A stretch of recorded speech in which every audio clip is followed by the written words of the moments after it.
Hi hello, ನಿಮ್ಮ ಮನೆಯಲ್ಲಿ ಈ ಥರ ಡಾಗ್ಗಳಿದ್ದು ನಿಮ್ಮ ಮಾತು ಕೇಳ್ತಿಲ್ಲ ಅಂದರೆ ಅವುಗಳಿಗೆ ನಾವು ಚಿಕ್ಕಂದಿರಬೇಕಾದ್ರೆ ಅಂದರೆ ಮರಿ ಇರಬೇಕಾದ್ರೇ ಟ್ರೈನಿಂಗ್ ಕೊಡಬೇಕಾಗತ್ತೆ. ಅಂದರೆ ಅವು ಮಾತು ಕೇಳ್ತವೆ, ಇಲ್ಲಾಂದರೆ ಮಾತು ಕೇಳೋದಿಲ್ಲ. ಯಾವಾಗಲೂ ನಾವು ಸ್ಟಾರ್ಟಿಂಗ್ಗೆ ಮರಿಗಳನ್ನ ತಂದಾಗ ಅದರದ್ದೇ ಒಂದು ಸಪ್ರೇಟ್ ಪ್ಲೇಟಲ್ಲಿ ಕೊಡಬೇಕಾಗತ್ತೆ.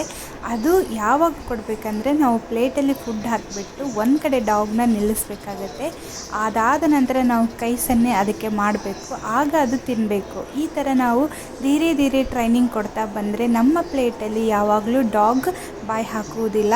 ತುಂಬ ಡೀಸೆಂಟಾಗಿರುತ್ತೆ ಅಂತಲೇ ಹೇಳ್ಬೋದು. ನೋಡಿ ನಮ್ಮ ಡಾಗ್ ಹೇಗೆ ಡೀಸೆಂಟಾಗಿದೆ. ಅದಕ್ಕೆ ಬೇಕಾದರೆ ಇವಾಗಲೇ ಅದನ್ನು ಬಂದುಬಿಟ್ಟು ಬಾಯಿ ಹಾಕಿ ಅಷ್ಟು ತಿನ್ಬೋದು. ಬಟ್ ಯಾವಾಗಲೂ ನಮ್ಮ ಪ್ಲೇಟಲ್ಲಿ ಯಾವತ್ತೂ ಬಾಯಿ ಹಾಕೋದಿಲ್ಲ. ನಾವಾಗಲೇ ಅದಕ್ಕೆ ಕೆಳಗಡೆ ಅಥವಾ ಒಂದು ಬೇರೆ ಪ್ಲೇಟಲ್ಲಿ ಹಾಕಿದರೆ ಮಾತ್ರ ತಿನ್ನುತ್ತೆ. ನಾವು ತಿನ್ನೋ ಪ್ಲೇಟಲ್ಲಿ ಯಾವತ್ತೂ ಬಾಯಿ ಹಾಕೋದಿಲ್ಲ.